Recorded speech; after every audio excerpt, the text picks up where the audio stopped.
வித்தியாசமா யோசிக்கிறதுல நம்மளோட அம்மாக்களை அடிச்சுக்கவே முடியாது. இங்க இவங்க என்ன பண்ணிருக்காங்க பாருங்க. இட்லி போட்டாச்சு, எல்லாருக்கும் தனித்தனியா குடுக்கணும்னா தட்டு அவ்வளோ சேர்ந்துரும். அது எல்லாத்தையும் கழுவணும். அதை சமாளிக்கிறதுக்கு எப்படி ஒரு விஷயம் பண்ணிருக்காங்க பாருங்க. மாதாஜி நீங்க வேற லெவல் போங்க. அந்த இட்லி பாத்திரம் இருக்குல்லங்க, சோ தனித்தனியா இட்லி எடுத்து ஒவ்வொரு தட்டுல வச்சோம்னா எல்லா தட்டையும் வந்து தேய்க்கணும். அது ஒரு தனி வேலை இல்ல. சோ அதனால 2 இட்லியை மட்டும் எடுத்துட்டு அதுல சட்னி சாம்பாரை ஊத்தி அந்த இட்லி தட்டை அப்படியே பசங்களுக்கும் அவங்களுடைய கணவருக்கும் சாப்பிட கொடுத்துட்டாங்க.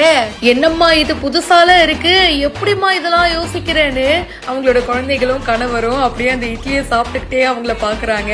What an ஐடியாப்பா. பின்ன என்னங்க, கஷ்டப்பட்டு பாத்திரம் தேய்க்கிறவங்களுக்கு தானே அந்த அருமை தெரியும். பாத்திரம் வளர்க்கறது எவ்வளவு கஷ்டமான ஒரு வேலை தெரியுமா? சோ அதை குறைக்கிற வகையில எந்த அளவுக்கு கிரியேட்டிவிட்டியோட இந்த மதர் யோசிச்சிருக்காங்க பாருங்க. இவங்களுக்கு பாராட்டுகள் குவிஞ்சிட்டு இருக்கு. இந்த ஐடியாவை நம்ம கூட ஃபாலோ பண்ணலாம்னு நினைக்கிறேன். சதீஷ் அனிதா அப்படின்றவங்க இந்த வீடியோவை போஸ்ட் பண்ணிருக்காங்க. இத பத்தி உங்களுடைய கருத்துக்களை சொல்லுங்க. இப்பவே ஃபாலோ பண்ணுங்க.